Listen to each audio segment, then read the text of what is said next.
You've changed lives. Good job, okay. This totally validates my day. And the snow. And I need. Okay, does anyone use this one? Do you know what this one is? The last two we got her. This is Tumblr. Tumblr is kind of a blogging site. It's kind of a sharing site. I just noticed that Julie wrote in the outline that it is a random weird thing. It is, but it's sometimes hysterical. It is. People will share everything via Tumblr or nothing via Tumblr. They'll share YouTube videos. A lot of people use it to blog without blogging. They don't actually write any content. They just share links that they find interesting, links to YouTube videos, links to articles, things like that. It's considered microblogging. They can even text in messages that they want.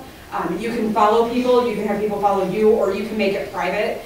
They really emphasize their ease of use. I have a Tumblr account, and the only thing I use it for is to track articles that I've shared with other professionals via Twitter, just so I can go back later and say, yes, I've shared that resource. Nobody follows me. I don't follow anyone. We haven't found any people in student affairs using it. I actually tweeted out last week asking, is anyone using Tumblr with your students, and no one responded. But it could be a good way to share a photo, or even if you have an upcoming event, just a quick reminder to people, like, hey, this event's coming up Wednesday night at 8, and then include a picture. That would make them excited about coming to do that. There's some folks that are playing around with it on our campus to see if you can use Tumblr as like a scavenger hunt.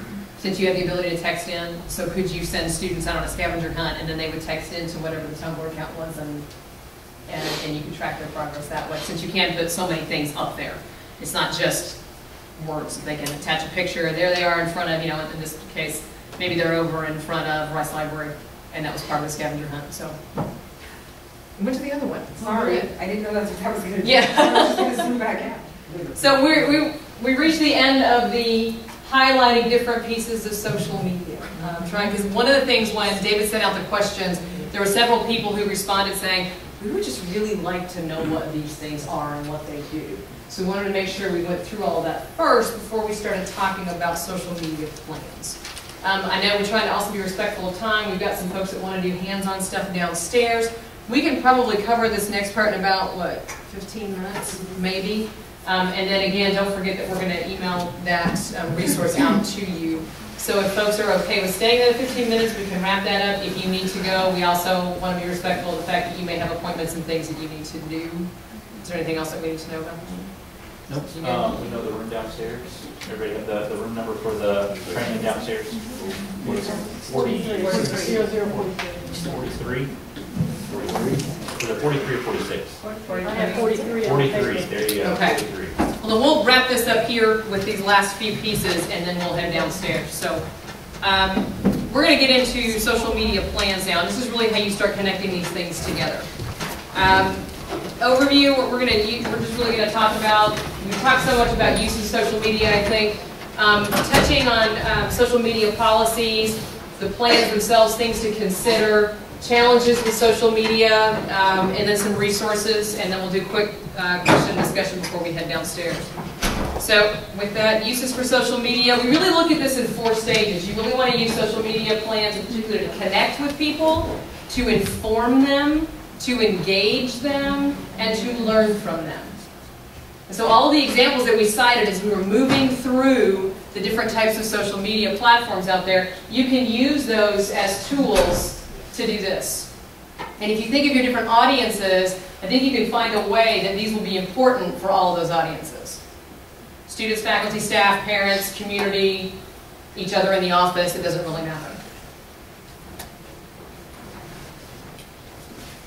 So we're to the questions now. Okay. So a lot of people want to know if they should have a policy about social media usage for their department, because it does seem like this overwhelming new task, and how do you manage it? So these are the key questions that we think are helpful as you're thinking about using social media. And the first is, does your university have specific guidelines for social media usage, and are you in compliance with those? Do any of you know if USI has social media guidelines for the university? Okay. And it's something couldn't find any when we searched, if that makes you feel better. It's something we're looking into. IU South Bend does have social media guidelines, and the director of marketing will tell you that I am the inspiration for those, because I was like, hey, do you know what we should all be doing? And then I just started launching accounts, and he's like, I think we need some guidelines. And the guidelines are totally fair. It's like, be yourself, be friendly, engage with students, don't say anything on social media you wouldn't say to a student in your office. And that's basically our guidelines. But it's worth looking into, and as this continues to grow, realize that that could change, and so that may shift what you're doing in your offices or departments. Something else to think about is what requirements will you have for staff regarding use of social media, both individually and on behalf of the department.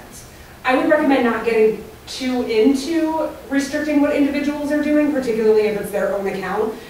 If their account is something like USI Matt Conduct, then yeah, you probably want to have some reins on what he's saying and doing with that account. But if it's Stacey L. Oliver, which is my Twitter account, my Gmail, like everything is Stacey L. Oliver, I do South Bend has no restrictions on what I can say or do. I'm sure if I did something out of line, we would talk about it, but really, we've never had that conversation.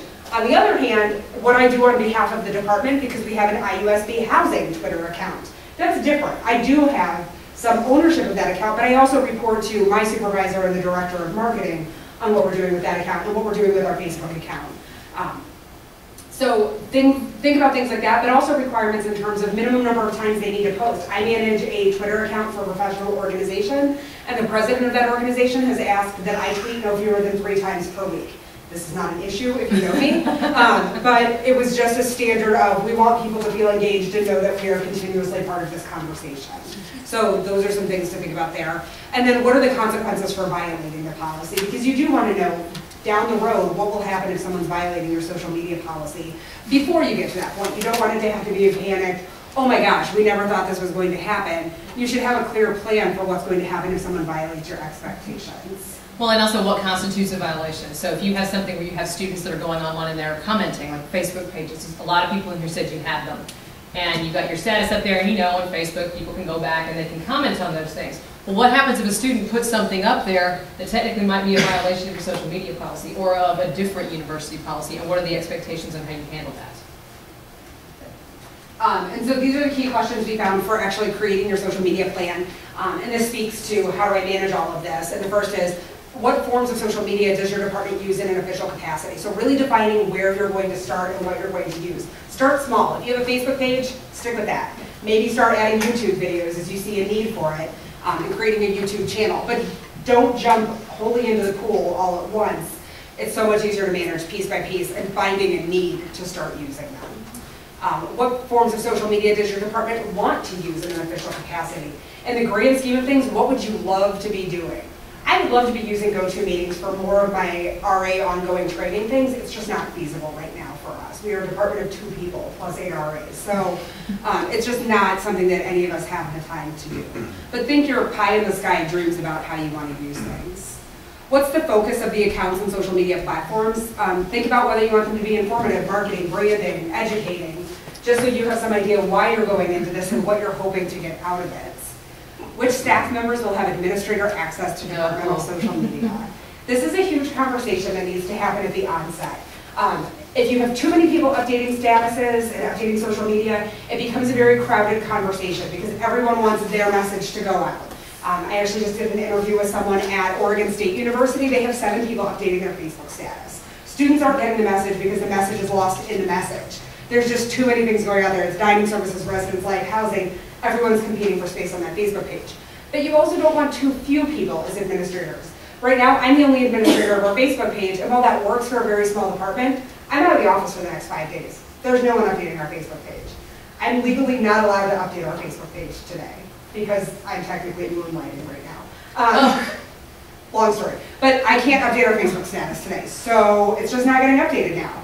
So that's something to think about too, having a balance there of 1 or 2 people versus 7 or 8 people. You'll also want to determine who the best people are to be doing that. Who has the information that needs to go out? I mentioned that we don't let our work-study student update things because she doesn't know how to respond to the inquiries that we get from prospective students or their parents. It's not any judgment on her, it's just that's not what she's trained to do. Our administrative assistant would be a more logical choice because she does answer those questions as people call in anyway, and so there's a natural tie-in there. How often will accounts be monitored and how often will new content be added? I know people have concerns about, it's just overwhelming. Do I have to respond to things right away? Do I have to respond to things at 3 o'clock in the morning? I think manage your expectations from the onset. Manage your expectations of yourself from the onset. Determine what you're comfortable with and how to do that, but don't feel like you have to respond to things 24 hours a day. And don't create the expectation that you will, because then students expect it long term. And then how you handle negative situations or negative conversations that occur in the social media forum. General best practice is to let it stay up there, and that goes against everything most of us want to do. We all just want to delete that and deal with it separately and not leave it up there, but then it looks like you're hiding things from your office or your department. Yes? And typically for every negative you get about 5 responses to the negative saying, oh, I never had that. Mm-hmm. Right. That happened to me. Yep. I don't know what you're talking about. Well, and if you take the approach, through your monitoring and you see something like that and you respond, meaning that service, that office, that department responds and says, we're sorry that you had this experience or that this is your perception, please contact us, or how can we help make this better? Or please contact us, email us, direct message us if you're on Twitter, so that there's that reach out. People will see you do that too, so that they see you're responsive to those types of situations, which carries a lot of weight. We had a colleague named Ray Hucko who does a lot of research in social media and student engagement, and he had an experience with Lowe's where he was not happy when he was in the store. So he, as he says, tweeted it out. He was like, basically, this was just an awful experience at Lowe's. Don't, think I'll be going to Home Depot next time. And he used the little hashtags, right? Well, Home Depot immediately responded in a tweet and said, my name is so-and-so, so it's the person already. Please DM me your email address and we will connect you with somebody in our local store to get you the service that you need. Okay, immediately. Lowe's responded, I think he said 2 days later in an email. We're sorry that you had this situation. Please contact customer service. So which place do you think he's going to now? Home Depot. Right, now had Lowe's been a lot more aggressive and said, oh, we are so sorry you had this situation. Please let me know how we can fix it, or made some attempt, I think that relationship could have been saved. Something else to think about is there probably are times when you need to remove something on your Facebook page, and our general rule is that we don't. There have been 2 exceptions to that in the past year now that we've been using our departmental Facebook actively. The first was a roommate made a libelous comment about a resident made a libelous comment about one of his roommates, and so we deleted the post, and then followed up with that student individually, first via email, but encouraged him to come in and talk to us. So sent him an email explaining why his post was removed, what the implications of his post were, and then suggested that he come talk to me if he wanted to continue this conversation, and we would be happy to discuss with him ongoing roommate issues, provide him with resources. He didn't take advantage of that opportunity. We had another resident who actually posted his cell phone number to our Facebook page and encouraged people to call him if they needed help getting rid of geese. We have a geese problem. So, and this resident was not very well liked in the community. Anyway, we saw that as a potential situation for other residents to take advantage of him and maybe harass him. Deleted the post, sent him an email explaining, we don't actually have any privacy restrictions on our page. Anyone in the world can come look at our page. This was in your best interest. I would love to talk to you more about this. And he did come talk with me. We had a really good conversation, not only about the geese and his cell phone, but about his entire experience at the university. So it's better to have a plan before it comes up, though, because it's definitely one of those, what should we be doing moments. Right. One of the things I say to my students about the Facebook, when we started our Facebook page, is that, just because even the ones that are private, I had a friend who got fired because of something she posted about her job on her Facebook page, and it's private. It's only 500 of her friends. Right. Well, if it's 500 people, would you stand in front of a group of those 500 friends and say this out loud? Mm-hmm. And if you wouldn't, well, then you shouldn't be putting it on your Facebook site, even if it is private. Mm-hmm. Yep. Especially with all of the screen capture technology, and now Windows 7 even has a little snipping tool where you can just grab the exact 4 square inches that you want of something.